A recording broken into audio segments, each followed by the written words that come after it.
so part of my brain's not sort of engaging in it. Just, I'm probably. Am I even here? Like, am I awake? I think I am. But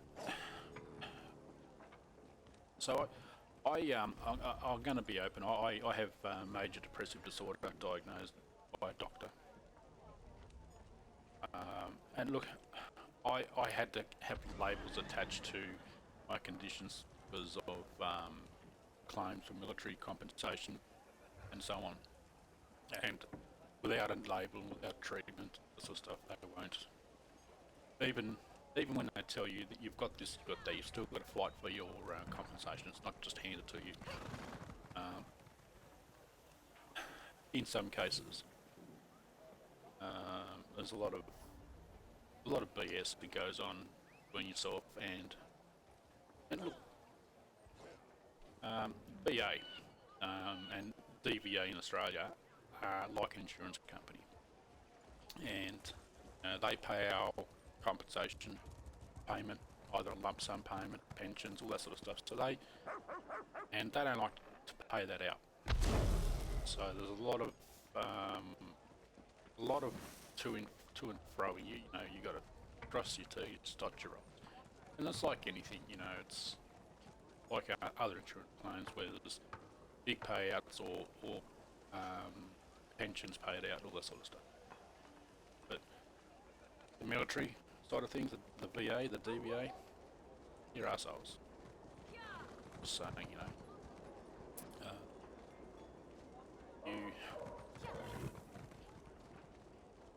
You get diagnosed, so you know, I've got major depressive disorder, anxiety and PTSD.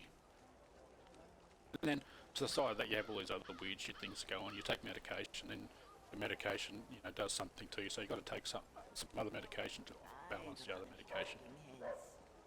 And it turns into a little roundabout. Yeah. Now, and I think a lot of insurance companies that are paying out would be the same, I would imagine.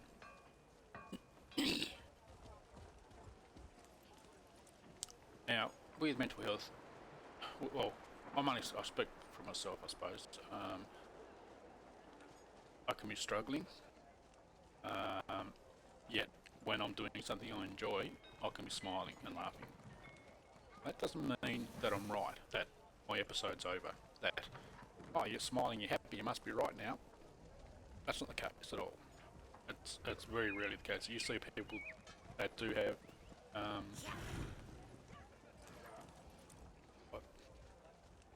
those with mental health conditions that are laughing and smiling and enjoying themselves at a particular moment. That is literally part of them coping. There was a time where it doesn't matter how funny shit was, I couldn't laugh. I just wasn't in me. It wasn't in me to laugh. It wasn't in me to enjoy myself. Everything that I was used to be passionate about, the burn just disappeared. You know, I wouldn't go riding with, you know, with my veteran motorcycle club. I wouldn't ride on my own. I wouldn't, anything that was passion, photography, all that stuff that drove me at one stage, I just didn't find enjoyment in, and that'll happen. And again, it's not a switch. It doesn't just, you know, it doesn't. You might wake up one morning and go out for a ride, and that's a rare one. So you've got to embrace it. I'll go off in tangents as I chat. So bear with me, please. And I'm going to do some rips. So at least you get something. From me, job and I. And this will distract me as well, so I might sort of go blank and then stop talking. I can't multitask like I used to. My sister's really good at picking it up, and if she's on the phone talking to me, she'll say, what are you doing? You're not listening to me. She knows. I'm doing something else as well as, you know, chatting. Um, so yeah, it's those with mental health, and it's whether it's diagnosed or it's undiagnosed. The struggle is real. Just to be a stereotype of phrase. Um, you can be bloody mental illness will take decades of your life. It will take your life. As far as it'll prevent you from leaving your home. And you know that, excuse me, you know what's going on is silly. Not silly, but that's the battle. You can't leave your home. Know in your right mind that that shouldn't be a problem, you should be right. But there's a side that just says no, you can't leave. Because if you leave, there's something's going to happen that you're going to have a big freak out, and you're going to be there's a fear that is so overwhelming that it stops people in the tracks. Sometimes it can be called catastrophizing. You know what I mean? That word.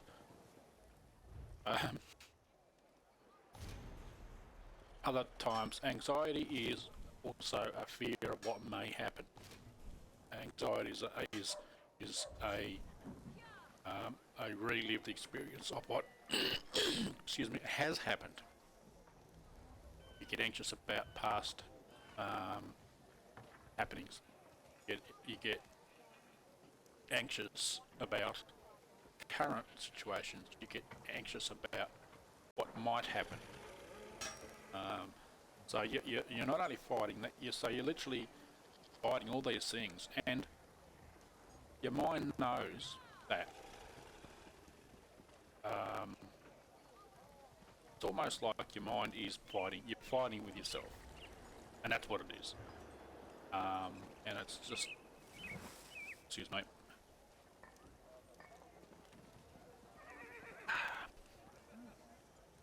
Now, with anxiety, and again, I was in a having a meeting. It was a government meeting, official. Sister was with me. Thank bloody Christ.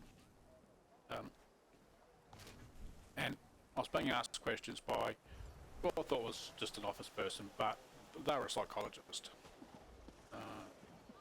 Anyway, I was anxious before. I was nervous beforehand, before the court meeting, and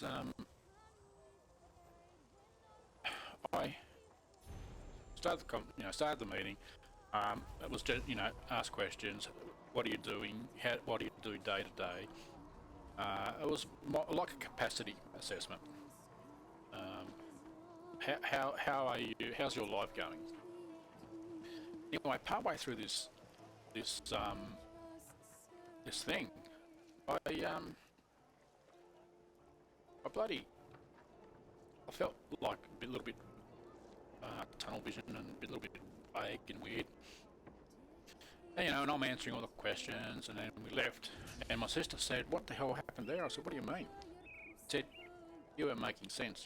She was asking you questions, and you were answering in jibber jabber." I said, "No." I said, "I felt strange, like I didn't feel right, but I thought I was answering those questions, with the correct answer. What I thought was answered. No, you didn't make one. Well, you weren't speaking English. You weren't speaking language. You weren't. It was just gobbledygook." And I said, "Really?" And so at that time, it must have been like just an out-of-body experience. There's the name for it. And I didn't know, I didn't realise. I felt a little bit strange in my body, but I thought I was answering everything correctly and all that sort of stuff. So I was none the wiser till my sister mentioned, because this person, she didn't react to, but she never reacted, and therefore, because she never reacted, I thought everything was okay. If she reacted, I didn't pick up on it. And that's what anxiety can do to you. People can have that that time where they're dysfunctional. Look, there's a term for it, and I should know it, but I just forget it. I do know it. I just can't recall. And that's something you worry about. It hasn't happened since. Good, that I'm aware of.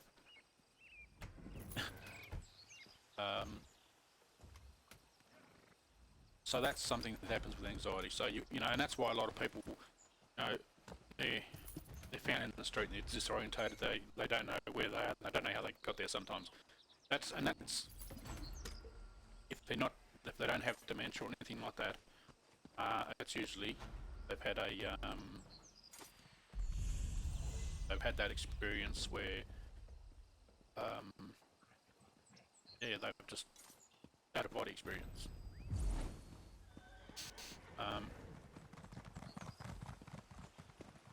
And that's bloody, that's bizarre. So that's another thing that anxiety can do.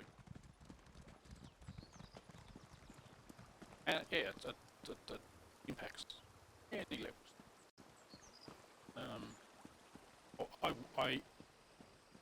I had an idea for a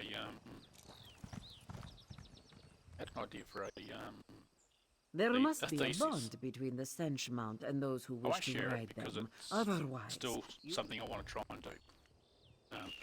Once I get it happening and all that, I will share it. And it's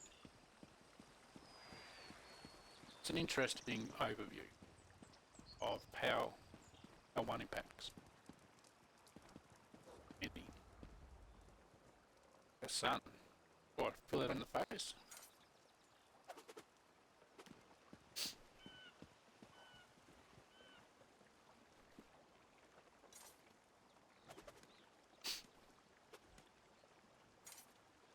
Nice and warm.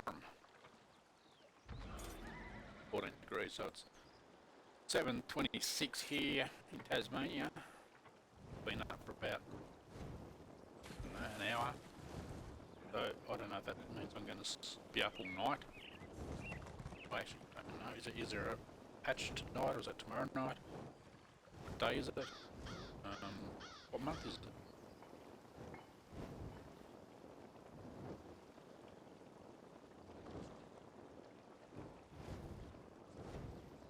It's crazy. Crazy fun.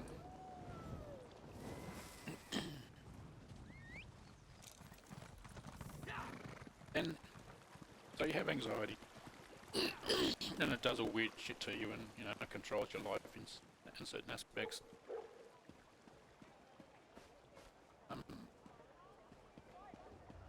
And then you have depression on top of that.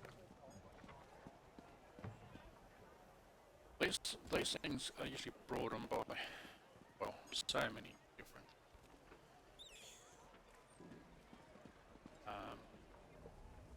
sometimes you don't know. Sometimes you don't even know what started.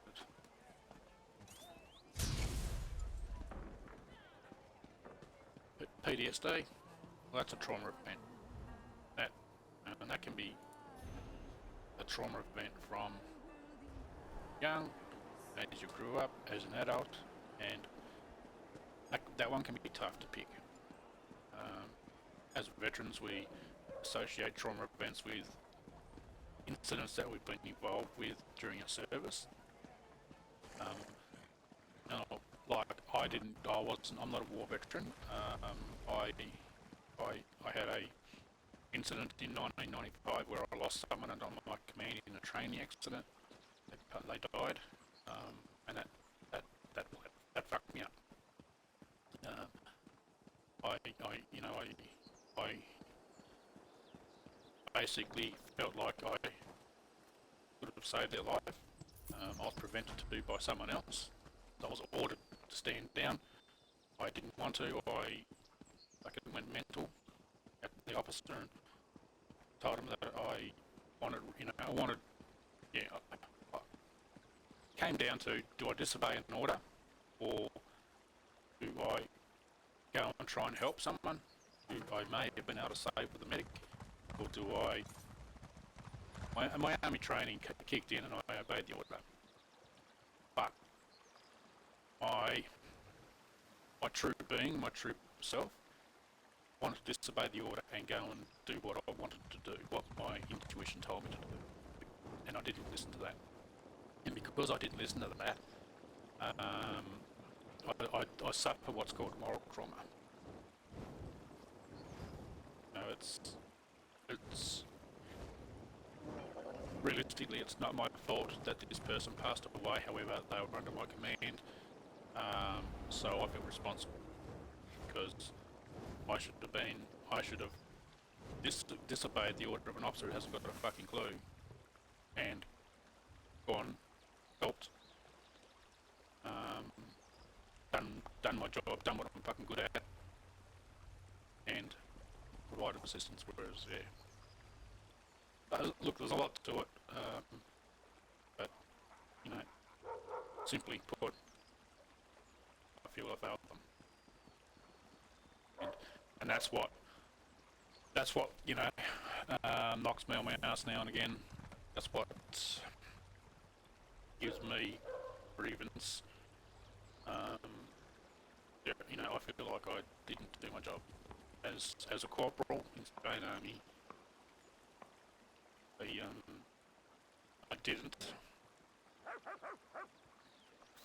I didn't do as much as I could to have possibly prevented a death, in my opinion. Whereas the officer was just an officer. He just fucking, they do what they do. They probably go and have a cup of tea and fucking, what do we do about this, old chaps? And it's just.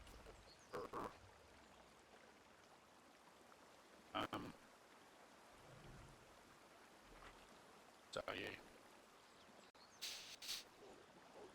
Fuck.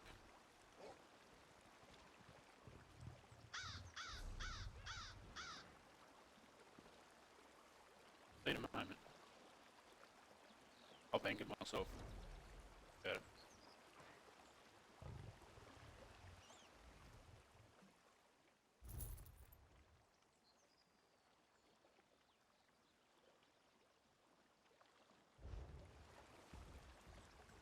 I like that program. If you're doing Reds and Master, and you've got a couple of my characters don't have recipes for fucking making shit, but one of my other characters does. So what I'll do is I'll make a heap of product, and then I know when I hit the bank that Red Master will grab it out of the bank and then complete the red packing for me.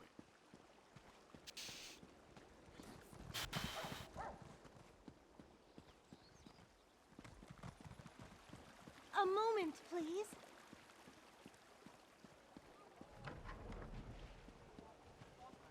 So talking about thing, it's pretty much aggravated me a little bit. I'm just sort of maybe a little bit quiet for a bit, just while I recompose myself.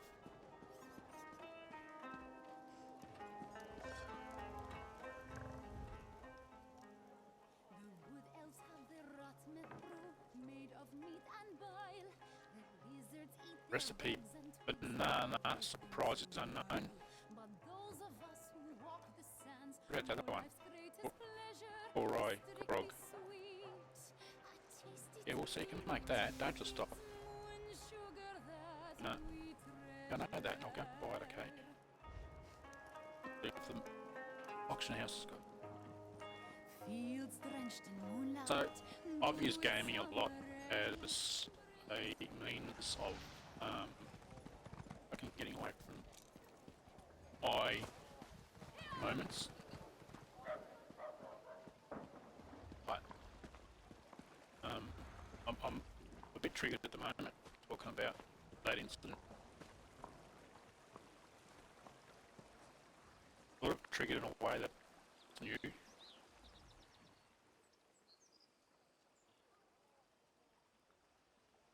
Dude, can talk. Can talk now. With PTSD and other things, the more you talk about it sometimes, the better it can be. It helps. It really does bloody help. But there are times when you talk about it and it knocks you.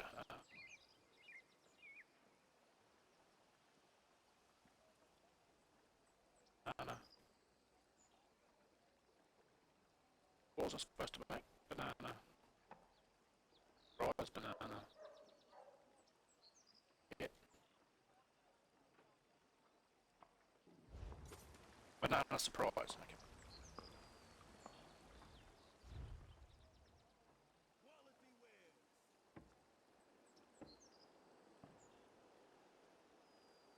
No, come on, you found it before we pick.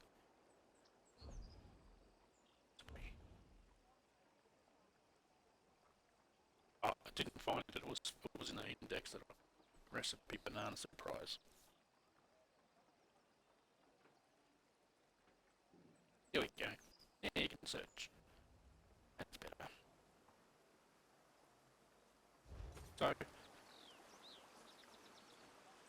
it's at the moment what I'm feeling. Physically, what I'm feeling is my chest is tight. I feel like I want to cry, but medication sometimes prevents that from happening. Like I just feel like I want to curl up in a ball and cry my eyes out. But medication sort of holds back a bit.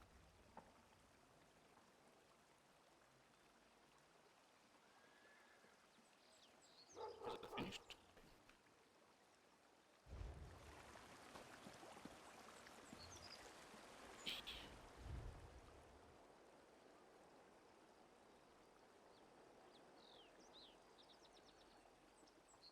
I have to get on Tamriel Trader and have a look.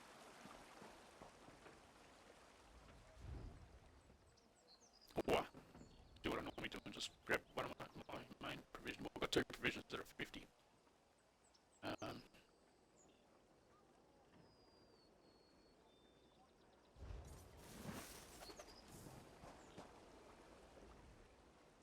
And the other thing is, you know, when people that we meet, that we know and we don't know, having a hard time, that you always know. And I try to be mindful of, and that's a funny word used in the system, mindful. If someone's acting a different way, is acting in not their normal stuff, if you know them and they're not acting normally, there's usually a reason for it. And if they're giving you a hard time, if they, you know, if they're, I'll loosely use the term schizophrenia. I don't mean, you know, schizophrenia. That's just you just schizzing out on someone.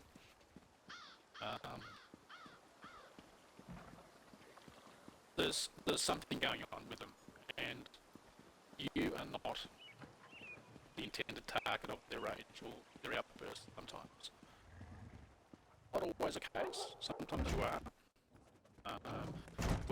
If it's a relationship and it's you and them, then you're going to get The Rimmen Bank is an honorable unfortunately. And that's unfair.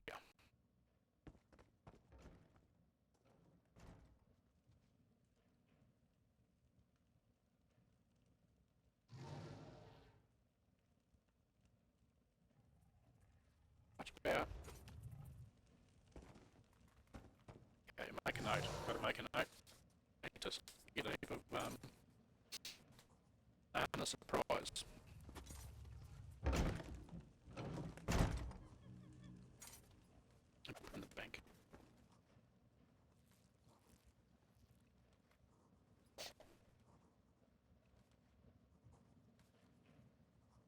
So then so you have so you have people with mental health conditions that are diagnosed. They're trying to deal with it. They're getting help and assistance. They may be or may not be taking medication. That's an individual choice, and that that's sometimes you need to, other times you don't. It really is, and that's an individual thing. It's not bloody. It's not cut and dry. It's not as simple as A, B, C.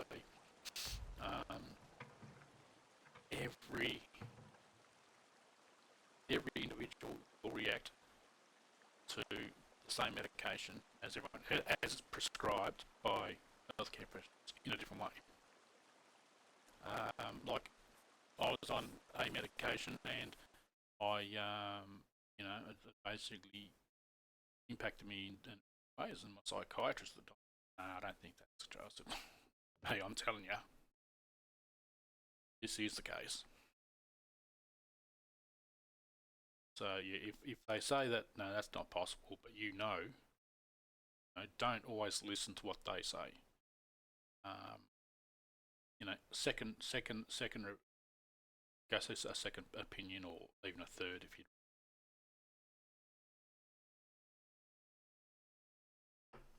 You don't need to, if you're not really liking what they're putting down, either a GP, mental health, anyone like that, you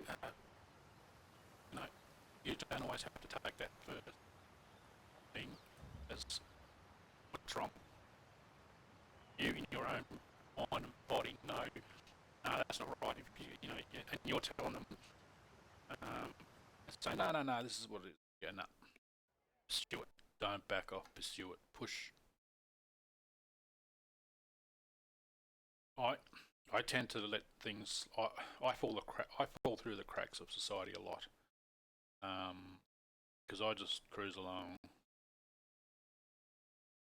I deal with stuff. I don't deal with stuff. I get help. I don't get help.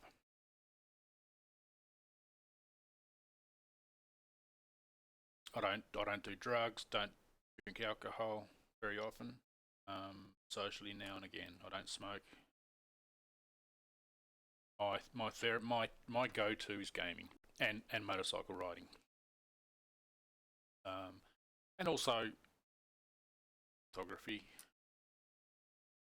So when I think about it, I've got a few passions that I like to turn to. And therapeutic art is one of them that like when I spent a few weeks in a mental health clinic, having time out, a reset, good reset, new meds, all that sort of stuff. Really, really good. So it was almost like a hospice, like a repat centre. And while I was there, I was doing art therapy. That was pretty much the best group therapy that I was doing. All the other chit chatty shit was no good. It was just, and I said to the nurses there, look, let me tell you where I'm at with all this group discussion stuff. Because it's not a purely veteran hospital, so it's a private clinic for the public, anyone that can afford to go. It's expensive, but so it's fairly exclusive.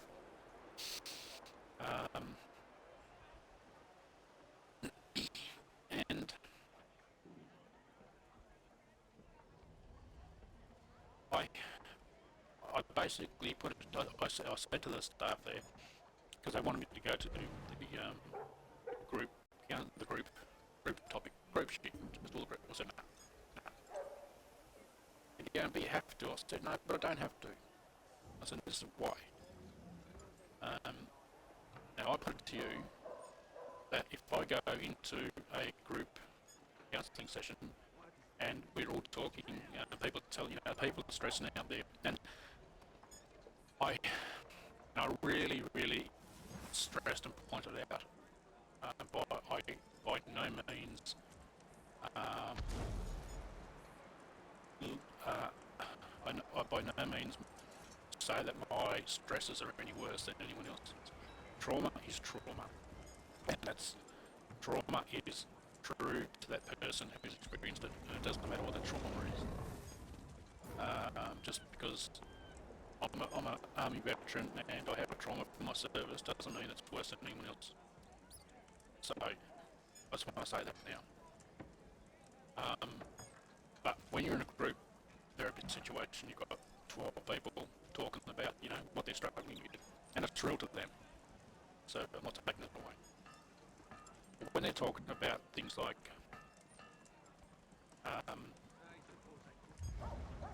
yeah, look, I can't pay my bills, I've got this going on, I've got that going on, and look, when it's normal day-to-day shit, that's breaking.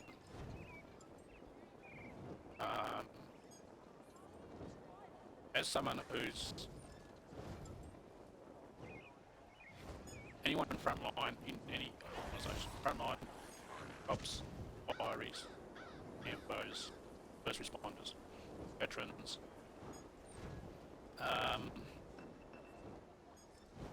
when what you do day to day is life and death, not only for yourself but other people, and when you have anyone else, and look, I don't mean to, not derogatory in any way, but it's when you have people talking about normal day-to-day life that's breaking them, you get a bit upset over it. You just sort of, all you want to do is stay hard and fuck up, and I realise that there's a lot worse out there. But like I said at the start of this, trauma is trauma, and it's real individual. So their trauma is real. Now, in a group situation, people they share, and the idea of sharing is someone will say something, what they're dealing, what they're struggling with, and then someone else will go, oh yeah, okay, that now I don't feel so bad because I deal with this, and yeah, okay, so now I'm not the only one. So it helps context to where you're at in your own struggle, your own journey, and that's that's what it's really good for. But as a first responder, veteran, going into that type of thing, if you have an aha moment, you can't share that moment, because if you share what your moment may be, you can literally traumatise the whole bloody room. I will give an example. Okay, this is pretty hardcore.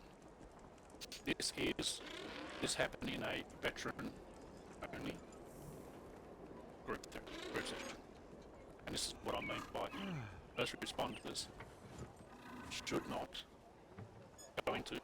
be forced to go into open group consultations, group therapy sessions with first responders and non-veterans. So I'm this person, and from that discussion, I have had an aha moment that, right, and it's given me a little bit of a cool thing. I've had a breakthrough just from other people talking about this stuff. And then you go, and then the psychologist who's running the session will say, get a share. And you go, yeah, okay, sure. So I was in a helicopter and was a medevac. I had two people that were dying. I had to make a choice. One of them was definitely going to die, and the other one I could save. I had to choose which one was going to die and which one was going to save in that instance. I chose to save Soldier B. I'm an Australian medical. Soldier A is an Aussie. Soldier B is an American Marine. And Soldier A died. I saved Soldier B. Now, what they were saying about having to choose one brother over a sister, or whatever it may have been.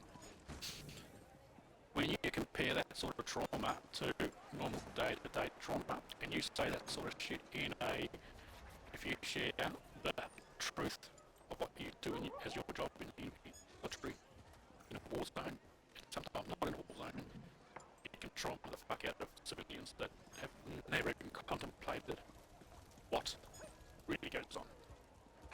Hence why I told these nurses and staff at this clinic, as a veteran, as a first responder, you should not be forcing them to go into group therapy with civilians, because that is, one, you can traumatise civilians from someone sharing daunting information like that.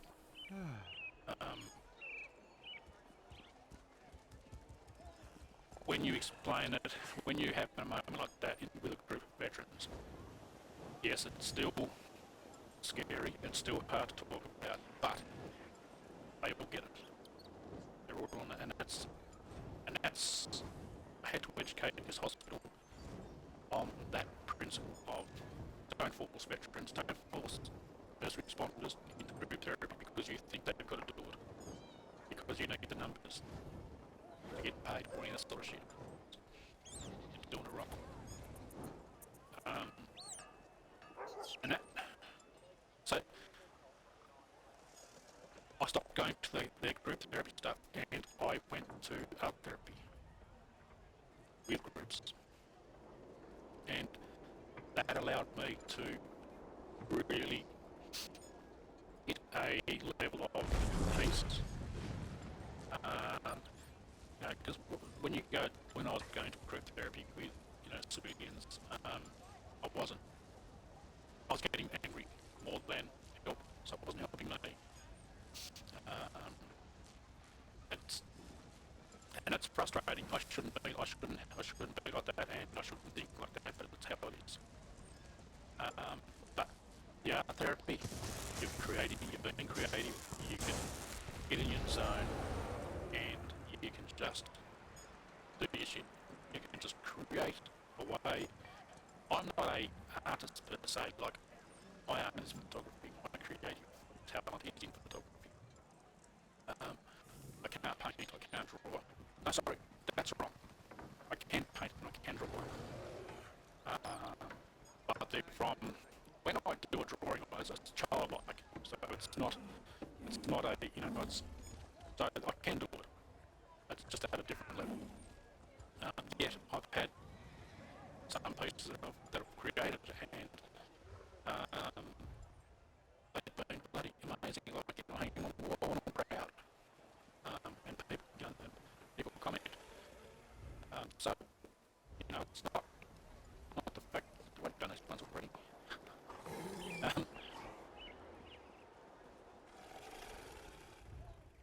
So it's it's interesting how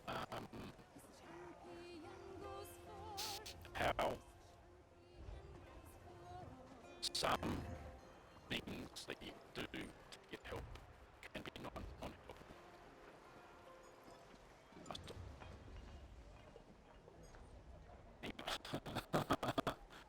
Yeah, okay. And then start.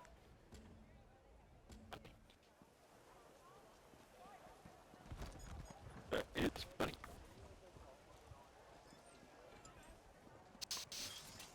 And I'll tell you what, one of the best things, apart from the art therapy that I've done, was equine therapy with horses. One thing that the VA really is good for, and also some of our organisations that help veterans,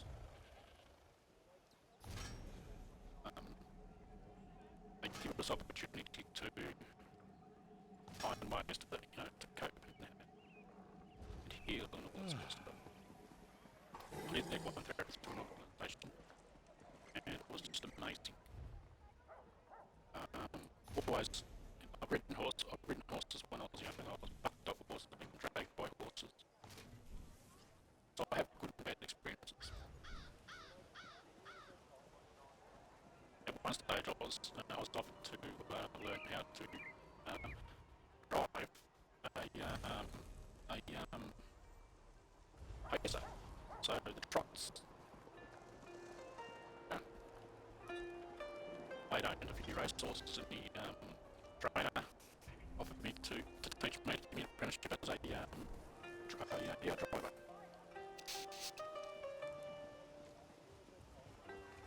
I'm not sure why I didn't take it up. I can't remember. Don't recall. I think there was too much bad work at the time. I can now say it was a stupid time. Like, not that I was scared of hard work. Like, you know, just like full drop the one stage. I used to bounce at the nightclub. That was a very slow. For a non-drinker, non-smoker at the time, that was hardcore bad. Used to reek. You know, that was when everyone was still smoking. It was like just go home and bloody my shirt would reek, my clothes would reek. It's you do little drunken dickheads. Oh, I'll fight you, mate. I'll take you on. I'll beat the lot of you. These guys are come on. Come on. Get outside. Let me go. Come on. Funny. One guy was kicked out once. He said, "Come back on my freaking instructor. I'm going to shoot the lot of you guys. I'm going to shoot the fucking lot of yous."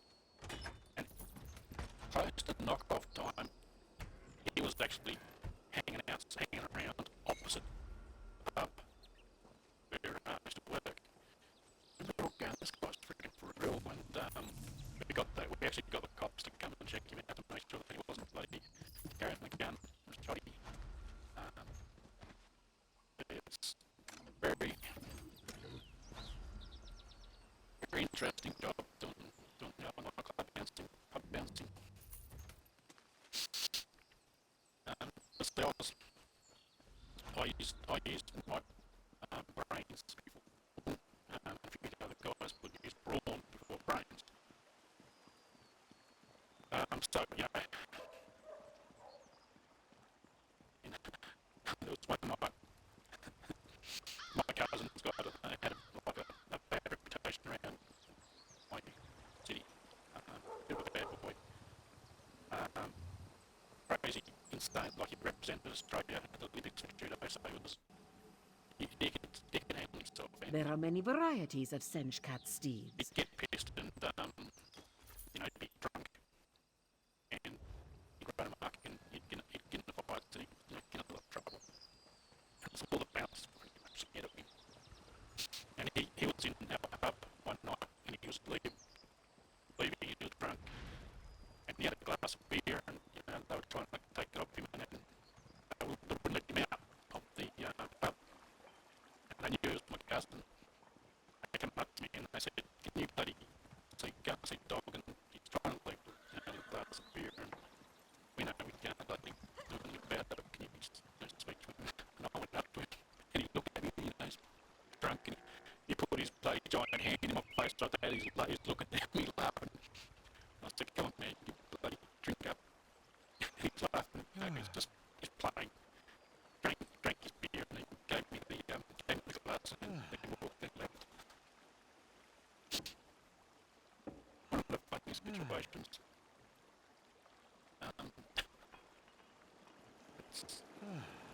And we had another time this Mary, and apparently he just got out of jail, so he was, and he didn't like how the manager of the pub, like he had some grievance big time, like there was some hatred there, and he came in just to let the manager know he was out of jail, and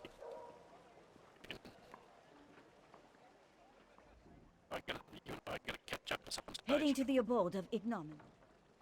Anyway, I'll grab this dude by the arm, and it was like a granite statue. This dude was freaking ripped, like it was just his arms were rock.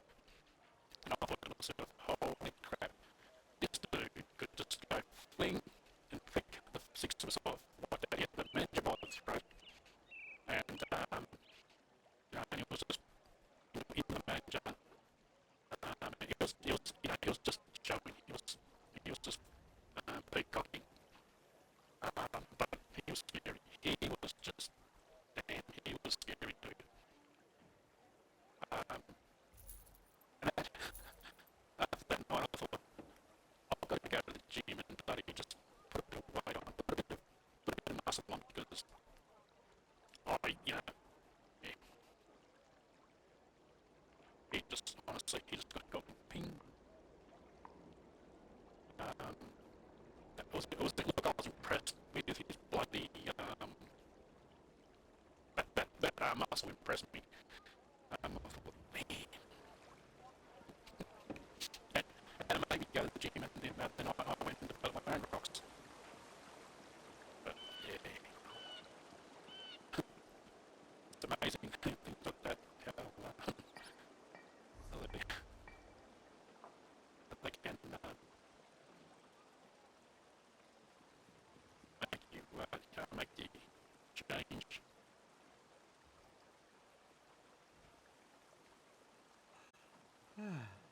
So yeah, I bounced the pub and also did security venues like basketball